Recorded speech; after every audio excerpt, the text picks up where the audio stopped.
Welcome to Miss Career Vlog. Samahan niyo akong pakinggan ang maiksing istorya na ibabahagi ko muna sa inyo. Mainit ang panahon at naglalakad si Rob papunta sa bahay ng kapatid ng tatay niyang si Harold. Si Rob ay isang 20 years old na binata at hindi nakapagtapos ng pag-aaral. Dahil mas ginusto nitong magtrabaho na lang para magkaroon ng sariling datong sa bulsa. Tsaka noon pa man, ay wala na talaga tong hilig sa pag-aaral. Kahit pa pinupursige siya ng kanyang mga magulang na makapagtapos. Hindi gwapo si Rob, pero hindi din naman siya pangit. Sakto lang kumbaga, pero sobrang tinik sa babae. Sa kanyang edad na 20, ay marami na rin tong natikmang babae dahil sa kapilyuhan. At lingid sa kaalaman ng iba, ay mahilig si Rob sa mga babaeng mas matanda sa kanya ng ilang taon. Nagtatrabaho si Rob sa isang publishing company bilang taga-deliver ng mga items ng kumpanya.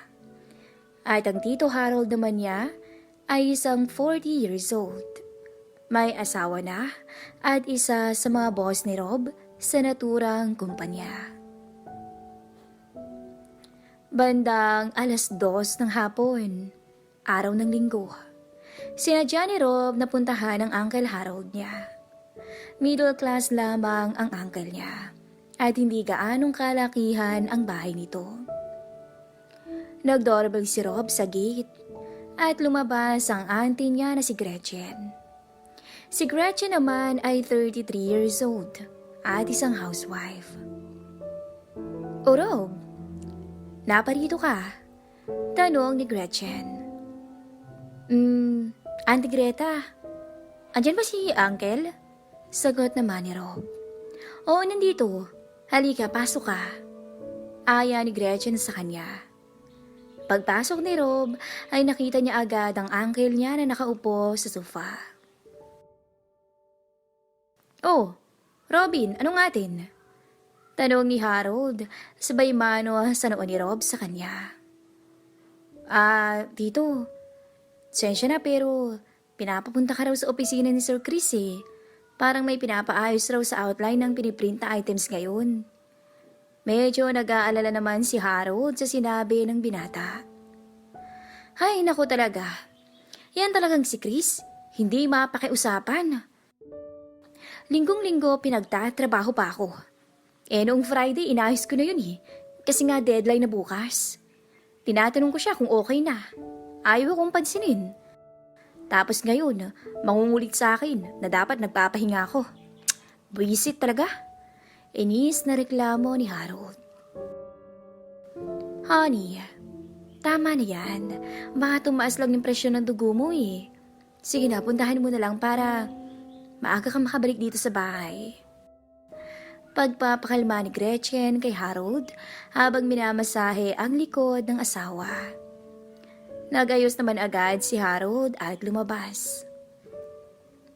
"Oo nga pala Rob, dito ka na muna sa bahay para mamaya may katagay ako pagbalik ko."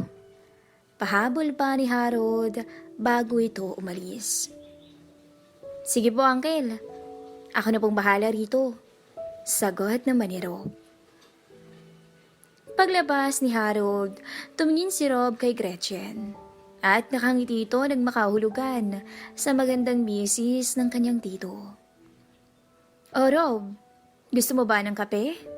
tanong ni Gretchen. Pero imbis na sumagot ang binata, ay ngumiti lang to at napakambyo sa harapan ng kanyang short na parang may ibig siyang sabihin. Nabigla naman si Gretchen sa ginawa ni Rob, kaya tumalikod agad to sa binata. "Subukan mo lang," pasigaw na boses ni Gretchen at sabay iwan kay Rob sa sala. Pumunta si Gretchen sa kusina at naghugas ng pinggan. Sumunod naman agad si Rob sa kusina at nakita niyang nakatalikod si Gretchen sa kanya. Lumapit ito sa likod ni Gretchen at inamoy ang makinis at maputing batok ng babae. Ang bango mo, auntie. Namiss kita. Pabulong na sabi ni Rob sa kanya. Tumigil ka nga dyan, Rob. Sagot naman ni Gretchen. Si Gretchen ay misis ng tito ni Rob at talagang napakaganda nito. Sa edad niya, mapagkakamalan mo na sa 20s pa lamang ang babae. 5'3" ang tangkad, makinis at maputi, itim at tuwid ang buhok. Katamtaman lang ang kalusugan ng harapan.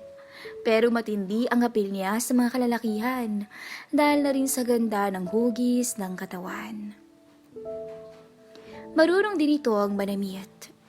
Nakamaiksing short lamang siya sa bahay at naka-white sando na mukhang hindi nagsuot ng underwear. Humaplos si Rob sa bewang ni Gretchen, paibaba hanggang sa napadiin ito ng husto sa gigil. Ano pa, Rob? Tumigil ka nga dyan?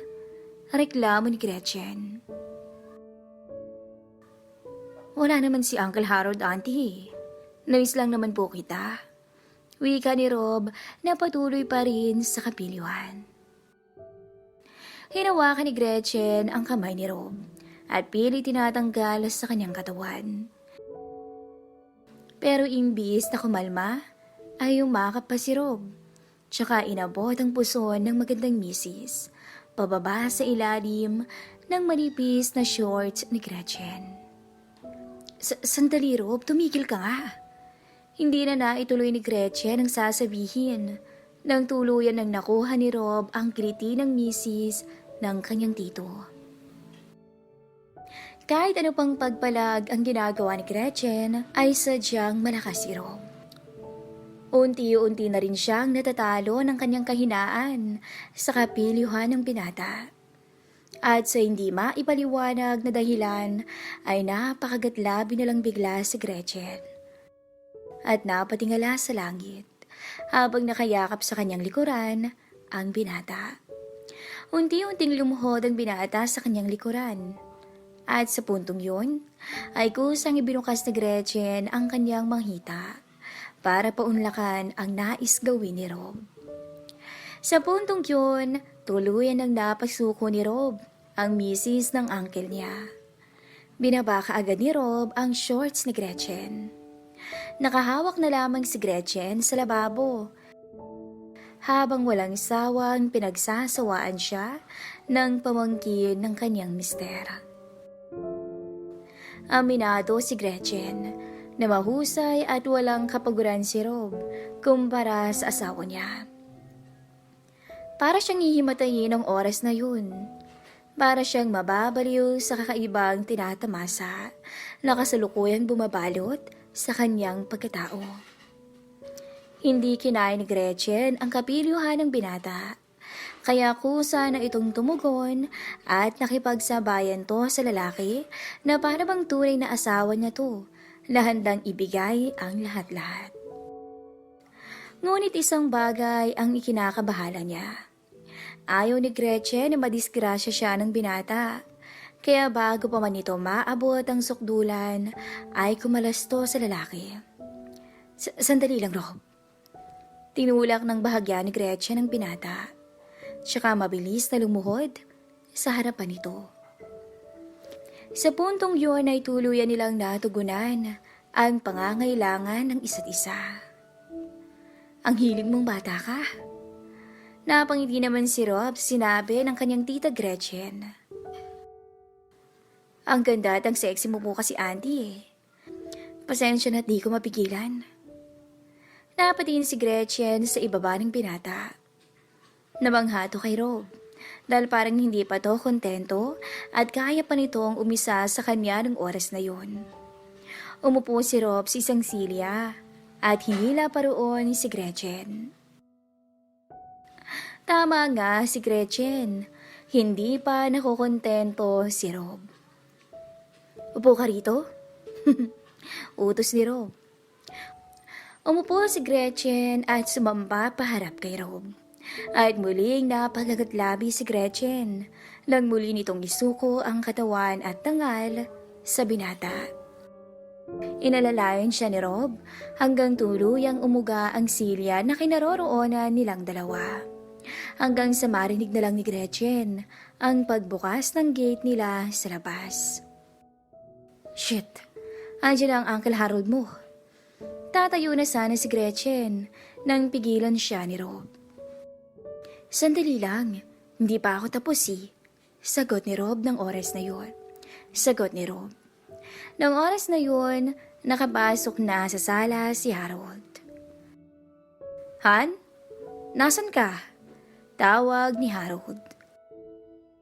Tahimik lang si Gretchen at Rob habang walang kaalam-alam si Harold na pinagsasawaan na pala ang maganda niyang asawa ng kaniyang pamangkin. Sandalihan, nasa kusina pa ako Diyan ka lang muna sa sofa, pupunta na ako dyan. Tawag naman ni Gretchen. O sige, teka, nasan si Rob? Umuwi na ba? Tanong ni Harold. Ano kasi nasa banyo yata, Han? Pilit na pinipigilan ni Gretchen ang boses niya dahil lulong pa rin siya sa pag-alipin sa kanya ni Rob sa isang silya nang walang tigil pa rin sa pag-uga. At sa isang iglap ay napayakap si Rob ng mahigpit sa kanya nang maabot ito ang rurok. Nagmamadaling pinulot nila ang kanilang mga damit na nagkalat sa sahig. Dahil sa pagkataranta ay hindi na napulot ni Gretchen ang kanyang puting underwear. Nakita ito ni Rob at palihim naman na ibinulsa. Dali-dali silang nag-ayos ng sarili. Lumapit si Gretchen sa asawa niya. "Oh, Han, kumusta ang lakad mo?" Tanong ni Gretchen. "Okay naman, Han." Niyakap pa ni Harold ang asawa. "Oh, ba't mukhang pawis na pawis ka?" Pagtataka ni Harold. "Mainit kasi sa kusina Sagot agad ni Gretchen. Lumapit na rin si Rob sa mag-asawa. "Uncle Harold, uwi na po ako." "Uwi ka naman ni Rob." "Ganun ba? O sige Rob, pati hatid kita sa labas." Sagot naman ni Harold. "Auntie Greta, next time naman po Pahabol pa nito. "O siya, sige. Sa ulitin Rob, ingat ka ha?" At pasikretong nagnitian pa ang dalawa. Pagkalabas ni Harold at Rob, umakbay si Harold sa pamangkin. "Salamat Rob Kanina pa ako nababagot sa bahay Sulit na sulit ang oras namin ng sekretarya ni Chris sa opisina. Next time, balik ka rito para makaisa ulit ako." Pabulong na sabi ni Harold. "Sure, Uncle. Basta ikaw." Parehong nakangiti ang dalawa. Next time talaga, Uncle. Walang kaalam-alam itong mokong na to na nasisingitan na siya sa misis niya. Bulong ni Rob sa sarili. Umuwi na si Rob at nag-aabang sa susunod na pagbalik niya sa bahay ng Tito Harold niya. Hanggang dito na lang po ang maiksi nating istorya. At ating abangan ang next part ng Kambal ni Mrs. sa susunod na araw. Hanggang sa muli.